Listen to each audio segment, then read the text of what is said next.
जी तो अस्सलाम वालेकुम, this is Shaban Ahmed again with a new video. और इस वीडियो में हम बात करने जा रहे हैं फ़िज़िक्स के पेपर की पेयरिंग स्कीम की। और इस पेपर में मैं आपके लिए लेकर आया हूँ पेयरिंग स्कीम सारी, जो कि पेपर जिस पेयरिंग स्कीम के मुताबिक आएगा। इसके अलावा मैं आपके साथ शेयर करूँगा important short question answers, important long और इंपॉर्टेंट न्यूमेरिकल। तो आप लोगों से यही रिक्वेस्ट है कि वीडियो को एंड तक लाजमी देखिएगा, क्योंकि ये वीडियो आपको बहुत फ़ायदा देगी। मैं आपको जनरली बता सकता हूँ कि ये वीडियो अगर आप पूरी देखोगे तो आपको आइडिया हो जाएगा पेपर में क्या आना है, और इंशाल्लाह उम्मीद है कि वही आएगा सारा कुछ। तो ये बहुत इंपॉर्टेंट वीडियो है। चले चलते हैं अपनी वीडियो की तरफ।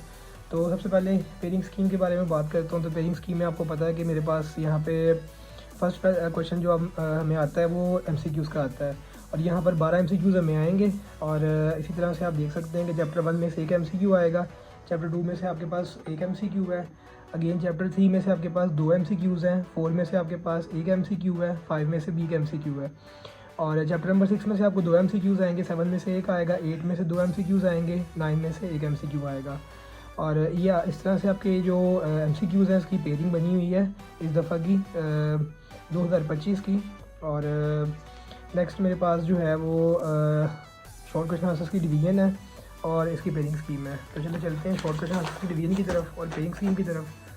तो जैसा कि आप देख सकते हैं यहाँ पे मेरे पास शॉर्ट क्वेश्चन आंसर्स हैं। तो दूसरा क्वेश्चन है आपके पास, और यहाँ पे आपका जो शॉर्ट का पोर्शन आएगा इसमें आपने 5 शॉर्ट अटैम्प्ट करने होंगे। ठीक है, आपको 8 शॉर्ट आएंगे, आपने 5 शॉर्ट अटैम्प्ट करने होंगे। चैप्टर 1 में से 2 शॉर्ट्स हैं, चैप्टर 4 में से 3 शॉर्ट आएंगे आपको, और चैप्टर 7 में से 3 शॉर्ट आएंगे। तो ये आपके पास जो है ये क्वेश्चन नंबर 2 की पेयरिंग है। फिर क्वेश्चन नंबर 3 है आपके पास, और उसमें आपके पास क्या है कि चैप्टर नंबर 2 में से आपको 3 शॉर्ट क्वेश्चन आंसर्स आएंगे। इसी तरह से चैप्टर नंबर 5 में से आपको 2 क्वेश्चन आएंगे, और चैप्टर नंबर 8 में से आपको 3 क्वेश्चन आएंगे। जी तो अब बात करते हैं क्वेश्चन नंबर 4 की, जो कि शॉर्ट का पोर्शन है, और इसमें आपने 5 शॉर्ट अटैम्प्ट करने हैं इसमें भी। और इसमें आप देख सकते हैं कि आपको जो चैप्टर नंबर 3 में से शॉर्ट आएंगे वो 3 आएंगे, चैप्टर नंबर 6 में इस पोर्शन में आपको 3 शॉर्ट आएंगे, और चैप्टर नंबर 9 से आपको 2 शॉर्ट्स आएंगे। तो इस तरह से आपके शॉर्ट का पोर्शन हो जाएगा कवर, और इसमें से आपने 5 शॉर्ट अटैम्प्ट करने होंगे। और इसी तरह से आप देख सकते हैं कि मेरे पास लॉन्ग क्वेश्चंस की डिवीजन भी है और इसकी पेयरिंग स्कीम भी है। तो क्वेश्चन नंबर 5 आपका पहला लॉन्ग होगा, जो कि चैप्टर नंबर 4 और चैप्टर नंबर 7 से मिलके आएंगे आपको, पहला लॉन्ग जो आपको आएगा। ठीक है, तो फर्स्ट लॉन्ग आपको इस तरह से बात करते हैं हम अपने सेकंड लॉन्ग की, जो कि क्वेश्चन नंबर 6 है आपका। तो इसमें मैं बताता चलूँ कि इसमें 3 चैप्टर्स जो हैं वो उनमें से आपको एक लॉन्ग बन के आएगा। तो हो सकता है कि चैप्टर नंबर 2 में से आपको थ्योरी का सवाल आ जाए लॉन्ग, और चैप्टर नंबर 5 में से आपको हो सकता है न्यूमेरिकल आ जाए, या ये भी हो सकता है कि चैप्टर नंबर 5 और 8 की पेयरिंग बन जाए, और ये भी हो सकता है कि चैप्टर नंबर 8 और 2 की पेयरिंग बन जाए। तो इस तरह से ये 3 चैप्टर्स में से आपको दूसरा लॉन्ग आएगा, सेकंड लॉन्ग आपका। फिर क्वेश्चन नंबर 7 है आपके पास, जो कि तीसरा लॉन्ग है, और ये आपको आएगा चैप्टर नंबर 3 और चैप्टर नंबर 6, इसका कम्बिनेशन बना के उन्होंने लॉन्ग आपको दिया तीसरा। तो यहाँ तक हमारा पेयरिंग स्कीम और हमारी जो लॉन्ग का पोर्शन है उसकी पेयरिंग स्कीम ये किसी स्टूडेंट्स को अब बात करते हैं हम अपने शॉर्ट क्वेश्चन आंसर्स की। और जैसा कि आपको पता है कि मैंने सारा यहाँ पे नोट्स बनाए हुए हैं आपके लिए, आपकी आसानी के लिए, और जो इस नोट्स को एक दफ़ा देख लेगा अच्छी तरीके से और इसके मुताबिक तैयारी कर लेगा, तो मुझे उम्मीद है कि वो अगर उसने पूरा साल नहीं पढ़ा या वो किसी वजह से नहीं पढ़ सका तो वो इंशाल्लाह ज़रूर पास हो जाएगा। तो यहाँ पे आप देख सकते हैं कि पहला पोर्शन आपका जो है ये पहला चैप्टर है, इसमें से जो शॉर्ट आ सकते हैं इंपॉर्टेंट मैंने वो यहाँ पे लिखे हुए हैं। तो पहला शॉर्ट आपके पास है difference between base and drive quantity, तो ये इंपॉर्टेंट शॉर्ट है। उसके बाद दूसरा शॉर्ट जो है आपके पास ये है estimate your age in seconds. तीसरा शॉर्ट आपके पास है role of SI unit played in the development of science.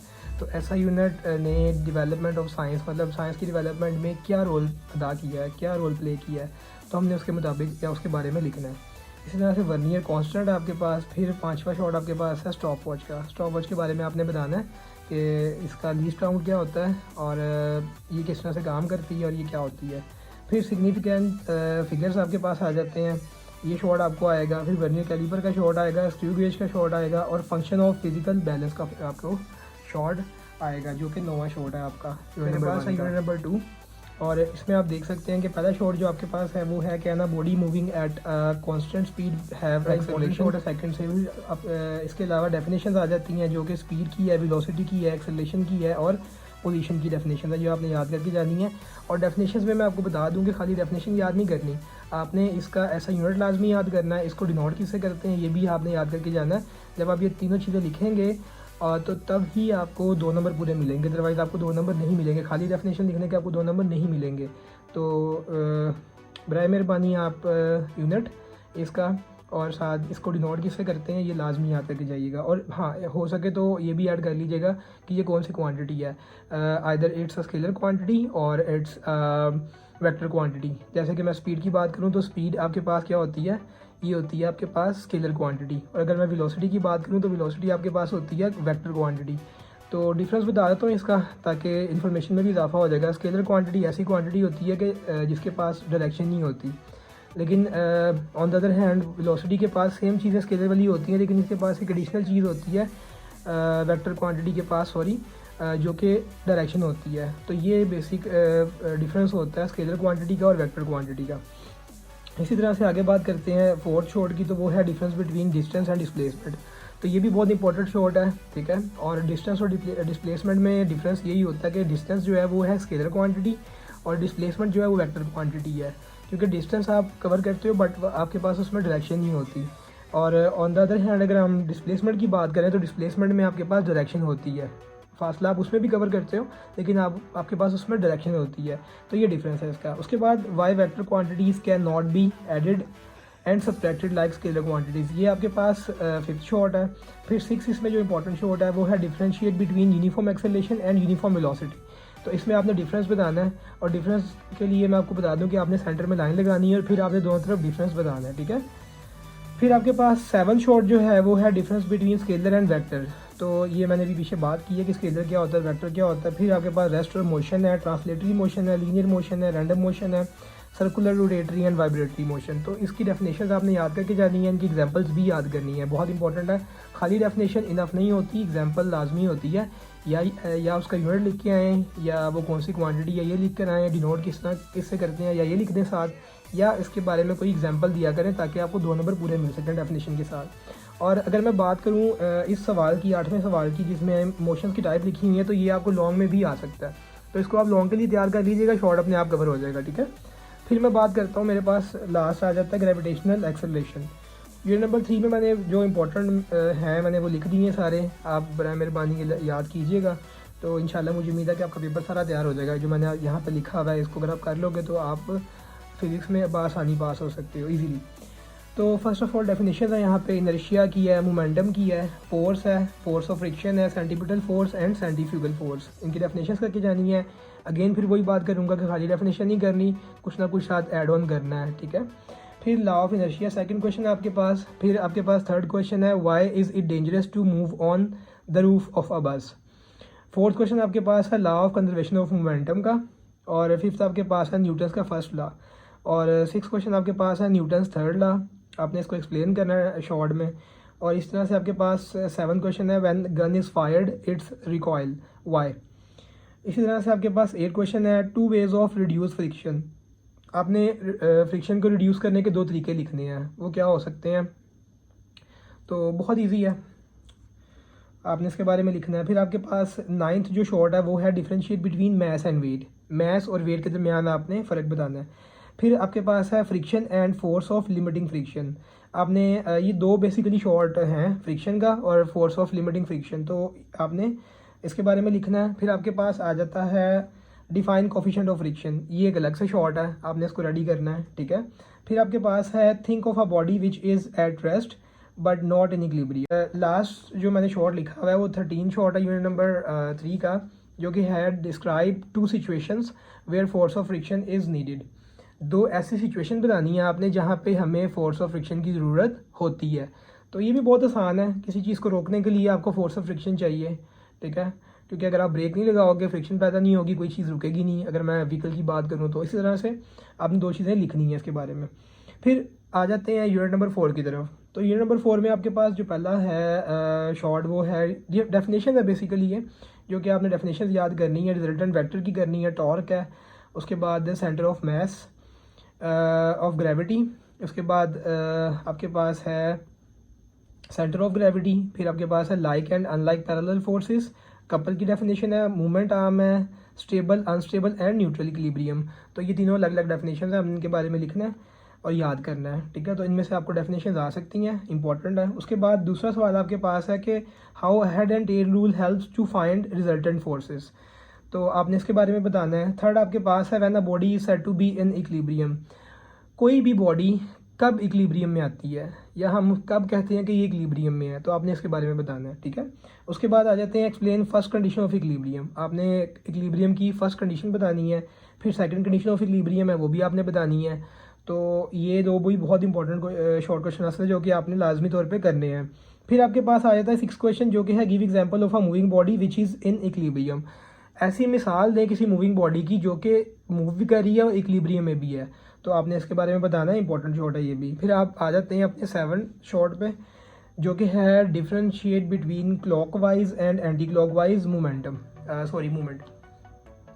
तो क्लॉकवाइज और एंटी क्लॉकवाइज मूवमेंट के बारे में आपने बताना है क्या होता है। आगे हमारे पास मेरे पास इसका 8वां शॉर्ट है 4 चैप्टर का जो कि है डिफाइन इक्विलिब्रियम विद एग्जाम्पल, आपने इक्विलिब्रियम के बारे में बताना है और आपने सारी एग्जाम्पल देनी है। इसी तरह से आपके पास जो 9th शॉर्ट है वो है differentiate between centre of gravity and centre of mass, centre of gravity और सेंटर ऑफ मास के दरमियान आपने डिफरेंस बताना है। फिर चलते हैं 5th चैप्टर पे। 5th चैप्टर आपके पास आपके सामने यहाँ पे पहला सवाल है फोर्स ऑफ ग्रेविटी के बारे में, दूसरा फील्ड फोर्स है, ग्रेविटेशनल फील्ड स्ट्रेंथ है, लॉ ऑफ ग्रेविटी है, व्हाट इज सैटेलाइट, सैटेलाइट क्या होता है, आर्टिफिशियल सैटेलाइट क्या होता है, ठीक है। नेचुरल सैटेलाइट के बारे में भी बता देता हूँ आपको, अक्सर पूछते हैं कि व्हाट इज़ नेचुरल सैटेलाइट, और तो नेचुरल सैटेलाइट बेसिकली मून को कहते हैं, ठीक है। हमारे अर्थ का भी एक नेचुरल सैटेलाइट होता है जो कि मून है, तो आपको एमसीक्यू में अक्सर ये पूछ लेते हैं तो आपको पता होना चाहिए। फिर जियो स्टेशनरी ऑर्बिट के बारे में आपसे पूछेंगे, what is Jio stationery orbit या एक्सप्लेन जियो स्टेशनरी ऑर्बिट। तो उसके बाद आपके पास 8वां शॉर्ट जो है वो है why the value of g does varies from place to place, gravity की वैल्यू चेंज क्यों हो जाती है अगर हम जगह को चेंज करें तो इसके बारे में आपने बताना है, value of g does vary from place to place why, ठीक है। फिर आपके पास 9th जो आपके पास शॉर्ट है वो है factor on which the orbital speed of a satellite depends, वो फैक्टर वो अनासर बताना है आपने जिस पे ऑर्बिटल स्पीड डिपेंड करती है सैटेलाइट की, ठीक है। उसके बाद 10वें शॉर्ट की बात करूँ मैं तो ये आपके पास है why law of gravity is important to us, जो ग्रेविटी का कानून है वो हमारे लिए क्यों ज़रूरी है, क्यों इंपॉर्टेंट है, क्यों अहम है। यहाँ पे 11वां शॉर्ट है 5वें चैप्टर का जो कि है why communication satellites are stationed at geostationary orbits, तो ये आपने इसके बारे में बताना है। फिर चलते हैं यूनिट नंबर 6 की तरफ, इंपॉर्टेंट है जी, और इंपॉर्टेंट शॉर्ट्स जो आ सकते हैं मैंने वो लिखे हुए हैं, ये तैयार कर लीजिएगा, इंशाल्लाह बेड़ा पार हो जाएगा। अच्छा जी, तो यहाँ पे define work and right its unit, work के बारे में बताना है और उसका यूनिट लिखना है आपने। उसके बाद when does a force do work, explain करें कि फोर्स कब काम करती है, वर्क कब परफॉर्म करती है। Why do we need energy, हमें एनर्जी कब चाहिए होती है, हमें एनर्जी क्यों चाहिए होती है। Define energy, give 2 types of mechanical energy, अच्छा एनर्जी के बारे में बताएं और 2 टाइप्स बताएं मैकेनिकल एनर्जी की। उसके बाद name devices that convert electrical energy into mechanical energy, उन डिवाइसेस के नाम लिखें जो कन्वर्ट करती हैं इलेक्ट्रिकल एनर्जी को किसमें, मैकेनिकल एनर्जी में। फिर इसी तरह से आपके पास नेक्स्ट शॉर्ट जो है वो है नेम अ डिवाइस, ऐसी डिवाइस के बारे में बताएं that convert mechanical energy into electrical energy, जो मैकेनिकल एनर्जी को इलेक्ट्रिकल एनर्जी में कन्वर्ट करती है। What is meant bye efficiency of a system, किसी भी सिस्टम की एफिशिएंसी के बारे में, एफिशिएंसी क्या होती है, ठीक है। और how can you find the efficiency of a system, और आप किसी भी सिस्टम की एफिशिएंसी को फाइंड कैसे कर सकते हो, ये भी बहुत इंपॉर्टेंट है। उसके बाद लास्ट क्वेश्चन जो है वो आपको यहाँ पे नज़र आ रहा होगा, ये है डिफाइन पावर, तो आपने पावर को डिफाइन करना है और साथ ही इसका यूनिट भी लिखना है। चलिए चलते हैं हम नेक्स्ट अपने क्वेश्चन पे जो कि है डिफाइन वाट, आपने यहाँ पे वाट के बारे में लिखना है। उसके बाद हमारे पास नेक्स्ट शॉर्ट जो है वो है how can we produce energy from a biomass, हम बायोमास से कैसे एनर्जी को प्रोड्यूस करते हैं, आपने इसके बारे में बताना है, इंपॉर्टेंट शॉर्ट है ये भी। Which form of energy is most preferred and why, energy की कौन सी किस्म जो है वो सबसे ज़्यादा प्रेफर्ड है, मतलब सबसे ज़्यादा जिसके बारे में कहा जाता है कि ये इस्तेमाल करनी चाहिए और क्यों, उसके बारे में उसकी रीज़न भी देनी है, ठीक है। उसके बाद हम आते हैं यूनिट नंबर 7 पे अपने। यहाँ पे जो पहला शॉर्ट आपको नज़र आ रहा है वो है डेंसिटी एंड इट्स यूनिट का, डेंसिटी के बारे में बताएं और उसका यूनिट भी लिखें। Pressure and its unit, pressure and its unit मतलब प्रेशर के बारे में बताएं और उसका यूनिट लिखें। Can we use hydrometer to measure the density of a milk, हम मिल्क की डेंसिटी को कैलकुलेट करने के लिए हाइड्रोमीटर यूज़ कर सकते हैं या नहीं, आपने ये बताना है। बैरोमीटर क्या होता है इसके बारे में बताना है और इसको एक्सप्लेन करना है आपने। Why water is not suitable to use in barometer, barometer में हम पानी का इस्तेमाल क्यों नहीं कर सकते, तो ये सूटेबल क्यों नहीं है उसके लिए, ये बताना है आपने। उसके बाद आपके पास 6 शॉर्ट क्वेश्चन आंसर जो है उसमें छठा है, why does atmospheric pressure very with height, atmospheric pressure height के बदल जाने से कैसे चेंज हो जाती है। तो बहुत आसान सवाल है जी और इम्पोर्टेंट भी है। इसी तरह से मैं आपको इसकी एग्जांपल दे देता हूँ। जैसे अगर हम ज़मीन पे खड़े हुए हैं ना, और मतलब एक मैदानी इलाका है और हम ज़मीन पे खड़े हुए हैं, तो यहाँ पे हमारे पे जो एटमॉस्फेरिक प्रेशर होगा वो डिफरेंट होगा एज़ कम्पेयर टू कि हम पहाड़ के ऊपर खड़े हुए हैं, और वो क्योंकि पहाड़ की हाइट होती है तो हम एक हाइट अचीव कर लेते हैं, तो वहाँ पे जो एटमॉस्फेरिक प्रेशर होगा वो डिफरेंट होगा। और जो एटमॉस्फेरिक प्रेशर आपको सतह ज़मीन पर लग रहा होगा, मतलब सी लेवल पे जो लग रहा होगा वो डिफरेंट होगा। तो वो यही पूछ रहे हैं कि क्यों डिफरेंट होता है, आपने ये बताना है। फिर आपके पास 7वां शॉर्ट है, वो है state Pascal's law. Pascal's law के बारे में बताएं। What is meant by elasticity, elasticity के बारे में बताना है आपने जी।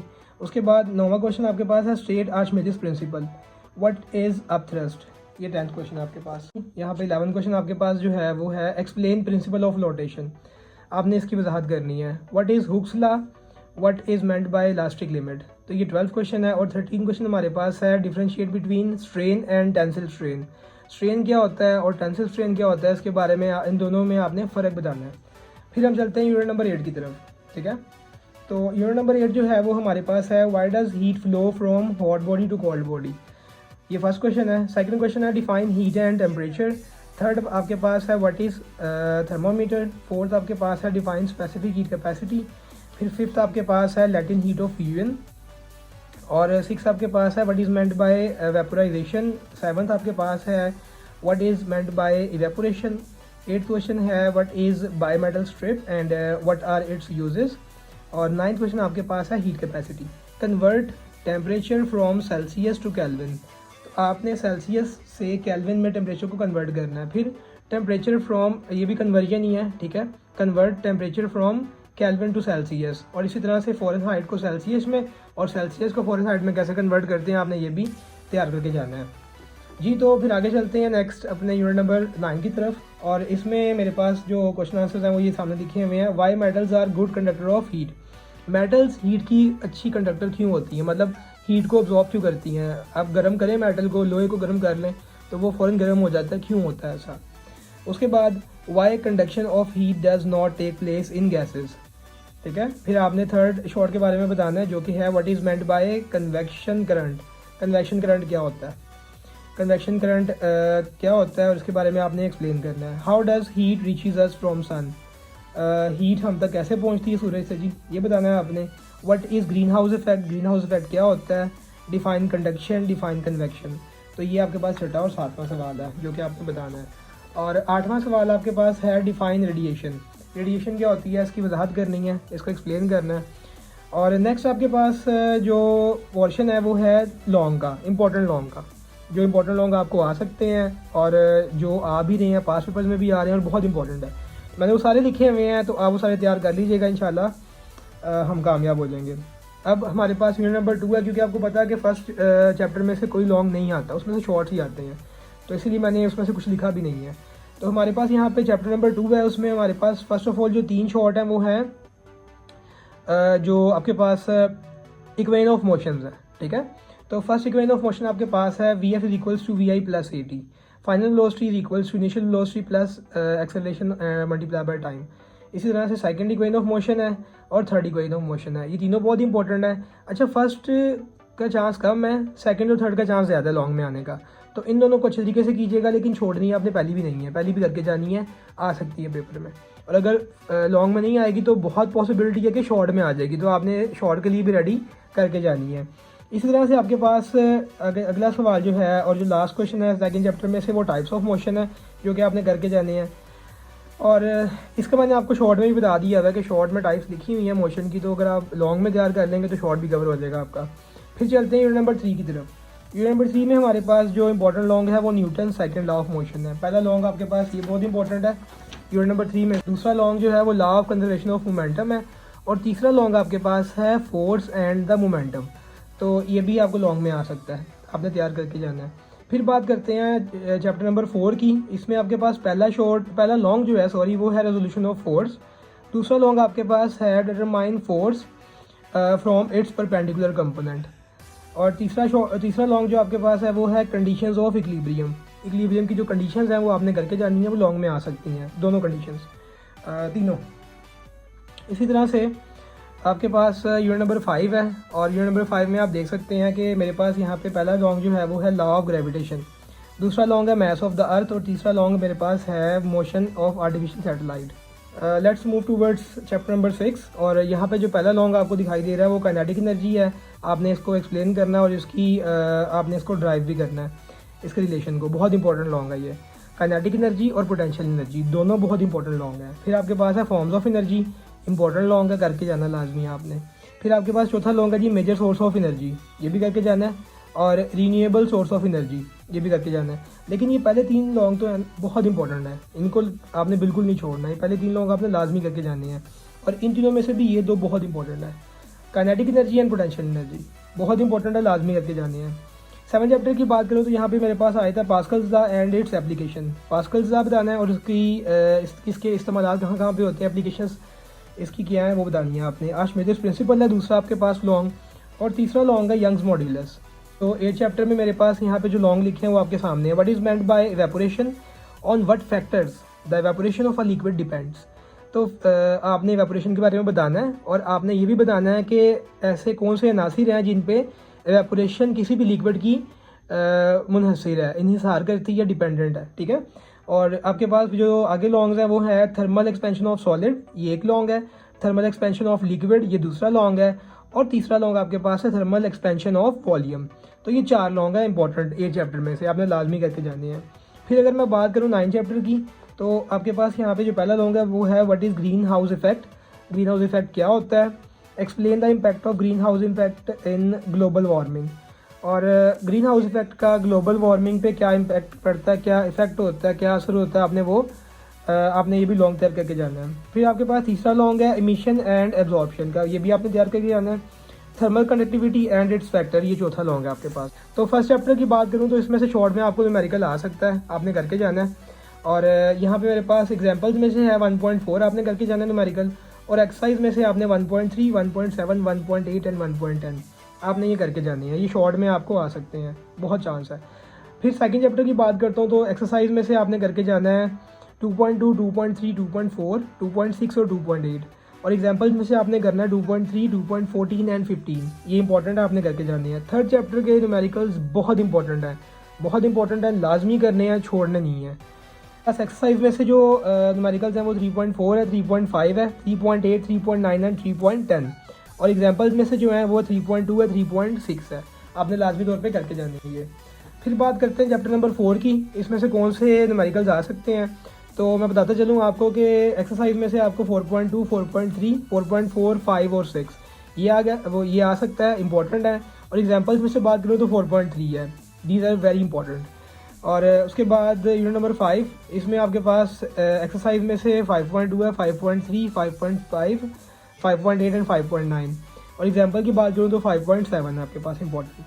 फिर आ जाते हैं हम अपने छठे चैप्टर पे, जो कि बहुत इंपॉर्टेंट है न्यूमेरिकल्स के वाले से। तो आपने लाजमी तौर पे 3rd चैप्टर और 6th चैप्टर न्यूमेरिकल्स के लिए करके जाना है, बहुत इंपॉर्टेंट है।